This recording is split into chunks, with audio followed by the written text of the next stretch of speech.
Hoje comemoramos 35 anos da promulgação da Constituinte, da Constituição. Naquele dia, Ulisses, no seu pronunciamento histórico, disse: quem trai a Constituição, trai a pátria. Então, isso é marcante, digamos assim, da essência da Constituição, que é a defesa da democracia e dos direitos do povo. Em São Paulo, surgiu essa ideia de apresentar, no regimento interno da Constituinte, a criação das emendas populares. Foi fruto de um debate e foi aprovado. Desencadeou-se, então, um processo de mobilização.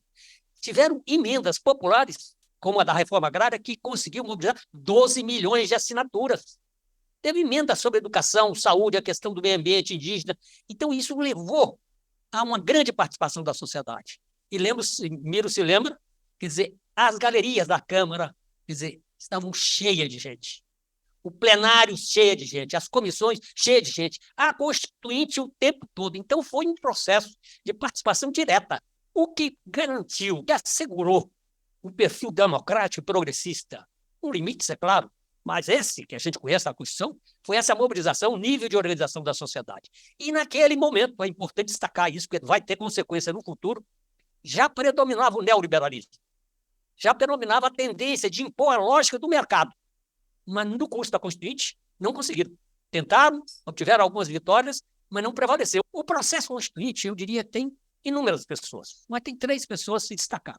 Ulisses Guimarães, que é impressionante o papel dele, a sensibilidade política, a capacidade de direção. O homem ficava, a gente não conseguia entender, ele não saía da cadeira. Como é que o cara pode ficar aquele tempo todo? E ele fazia reuniões depois com os líderes partidários para articular soluções.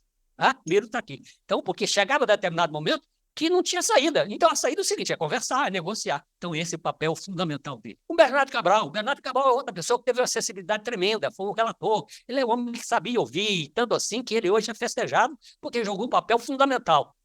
E uma pessoa chave, Mário Covas, senador Mário Covas. Por quê? Porque o Mário Covas era senador do PMDB. Naquele momento, o PMDB elegeu uma bancada muito grande. Uma parcela ponderável era conservadora, mas uma parcela grande era progressista. E aí houve aliança entre esse setor do PMDB com PT, PCdoB, PDT, PSB e PCB. E isso é que explica a resultante da Constituinte. E aí, o Mário Covas, como era o líder, ele indica relatores das subcomissões e da comissão de organização para fazer o relatório. E aí é isso que o Miro falou. Quando vem o primeiro resultado, quer dizer, o primeiro relatório da Constituinte, ela era muito avançada. É importante vocês terem presente que a Constituição brasileira se baseou fundamentalmente na Constituição de Portugal e da Espanha. E levou em conta o texto elaborado pela Comissão dos Notáveis, mas não aceitou como imposição, mas era uma referência. O fato concreto resultou, então, num texto muito avançado. Me lembro como se fosse hoje, o Miro se lembra, o Zé Lourenço rasgou o texto. Rasgou o texto. Qual era a questão de fundo? A questão de fundo é que o regimento interno estabelecia que só era possível fazer emenda artigo por artigo. E aí isso, quer dizer, inviabilizava o centrão lá, a direita, de fazer emendas. E aí deu uma confusão danada. Na época, o líder do PCdoB, o Haroldo Lima, sobe ali onde estava o presidente, pega o microfone, dá uma confusão danada.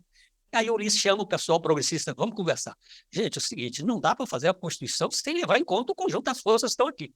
Eu sugiro o seguinte, vamos acatar a proposta do Centrão, que aí é que se forma o Centrão, que hoje em dia fala muito Centrão, Centrão. Centrão, na verdade, surge neste momento na Constituinte, que é uma composição dos setores de direita da Constituição, setores empresariais, quer dizer, industriais e rurais, e um grande fluxo da influência do capital estrangeiro, que estava ali presente na Constituinte.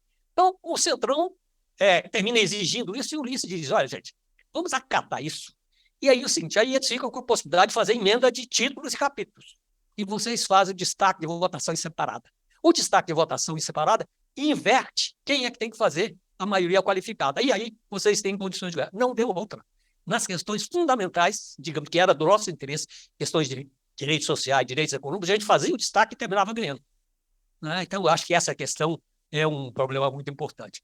E aí resulta, então, essa Constituição, uma Constituição avançada, democrática, esse influxo da luta contra a ditadura, exatamente levou a que se colocasse no texto constitucional que a tortura foi considerada crime inafiançável e suscetível de graça ou anistia. O impacto dessa questão da luta contra a ditadura, foi reafirmado o habeas corpus, o mandado de segurança e a ação popular. Instituído o habeas data e o mandado de segurança coletiva, que são avanços importantes. Assegurou uma gama grande de direitos sociais, de direitos trabalhistas, né? Assegurou o direito do voto aos analfabetos e aos maiores de 16 anos, e votou um mandato de 5 anos para o Sarney. Aí nós fomos derrotados. A outra questão que foi objeto de polêmica também foi o papel das Forças Armadas. Na verdade, haviam duas grandes posições. Essa questão foi muito polêmica.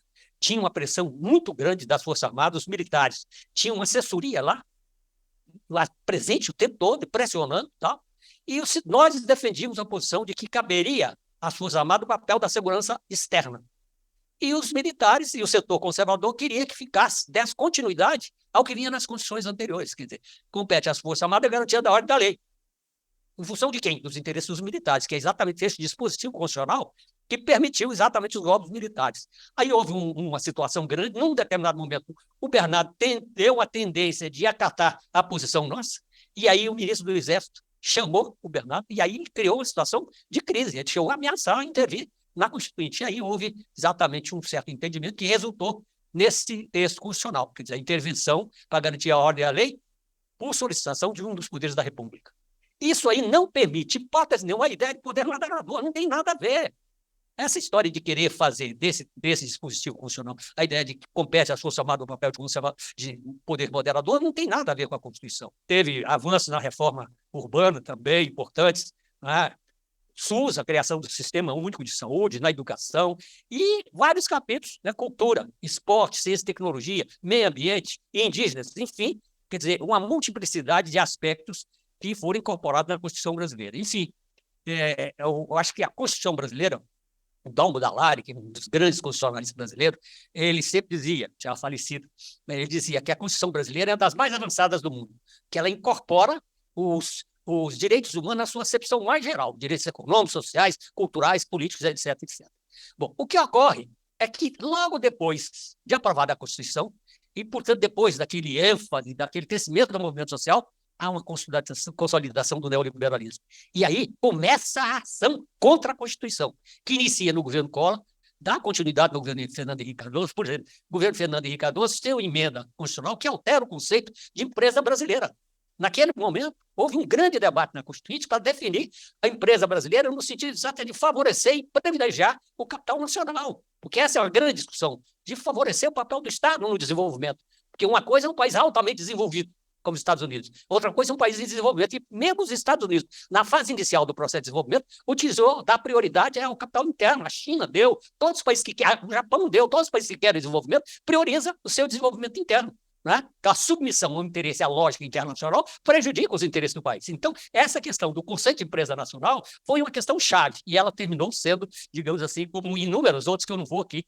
Então, aí inicia o que constitucionalista tem chamado, inicia um processo de desconstitucionalização da Constituição de 88. A Constituição de 88, como eu disse, é a Constituição social, essa ideia de Constituição social, que incorpora direitos econômicos, sociais, etc., ela ganhou, digamos assim, envergadura, porque digamos assim, as constituições iniciais, anteriormente, do tempo do capitalismo liberal, era exatamente a Constituição que incorporava fundamentalmente os direitos civis e os direitos políticos. Né?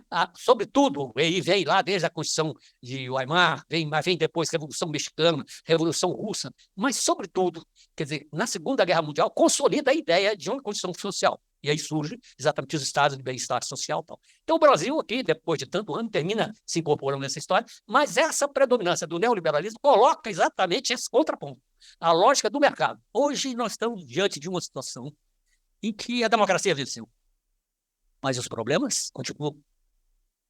Os problemas continuam. Quer dizer, a direita saiu forte. Nós acompanhamos toda a ação da direita no Congresso Nacional. Agora, inclusive, tomando medidas para confrontar com o Supremo Tribunal Federal, exatamente porque o Supremo teve uma posição chave na defesa da democracia e contra os atos golpistas. Então, você percebe todas as medidas que o Congresso adota no sentido de criar dificuldades para o governo Lula. Né? Mas você vê também, por outro lado, a presença forte da extrema-direita nas redes sociais, na utilização das fake news, na utilização das mentiras. Então, essa questão coloca, para terminar, então, eu queria terminar com isso, coloca um problema que, no meu entender, é chave e que está pouco entendido, que é a guerra cultural. Essa questão, no meu entender, é central. Eu tenho insistido muito nessa questão. Acho que a esquerda subestimou O Gramsci dizia, com muita propriedade, a luta de ideias precede a luta política e contribui para a sua vitória. E quando você não se dá conta disso, você se prejudica. Por exemplo, como é que você explica que milhões de brasileiros que votaram no Lula passaram a votar no Bolsonaro? E como, depois de tudo que o Bolsonaro fez, ele tem quase que 50%. Se você não desencadear uma luta de ideias para recompor as ideias progressistas, isso prejudica, inclusive, nós não sabemos qual o resultado do ponto de vista eleitoral. Você vê, por exemplo, a extrema-direita agora, nessa questão de conselhos tutelares, jogaram pesado. Para quê? Preparando a eleição de vereadores e prefeitos, para preparar a eleição para presidente e para governador. Então, nós temos que botar o pé no chão. Há uma subestimação. Quando se discute guerra cultural, luta ideológica, as pessoas dizem, bom, mas isso sempre teve. Hoje é diferente. Porque a guerra cultural de hoje, ela implica na utilização das redes sociais, que atinge milhões ao mesmo tempo, implica na utilização dos algoritmos, que orienta de uma forma impressionante a eficácia da luta ideológica. Bom, isso, quer dizer, ganhou uma dimensão muito, já vinha lá de trás. Ontem mesmo eu participei de um evento realizado lá no meu estado, Goiás, em que estava um pessoal que falou sobre uma pesquisa que eles estão fazendo, mostrando que vem desde lá o processo exatamente de implantação do neoliberalismo e toda a ofensiva ideológica que o neoliberalismo fez no sentido de liquidar as ideias democráticas e progressistas. Mas isso ganhou uma nova dimensão com a questão da guerra cultural e ganhou a dimensão política com o Steve Bannon, que ele utilizou os mecanismos de venda de produtos para poder vender ideias, e aí teve um resultado brutal. Então, eu terminaria exatamente dizendo o seguinte, eu acho que nós estamos vivendo um tempo diferente, a democracia foi vitoriosa, porém, nós temos que tomar consciência. Nós temos que aprofundar esse processo democrático, implica em que o governo dê retorno, quer dizer, que, digamos assim, cumpra os seus objetivos, mas, paralelamente, isso é necessário que a sociedade se reorganize nas bases, porque as bases foram tomadas, quer dizer, a periferia, por igrejas conservadoras de extrema-direita. No passado, a esquerda estava presente nos movimentos sociais, na periferia, e por uma série de razões que eu não vou aqui analisar, se distanciou. E a terceira questão, a luta de ideias. Exatamente, para fazer a luta de ideias, tem que entender a guerra cultural. Por isso é que eu escrevi um livro sobre esse problema e tenho insistido nesse problema.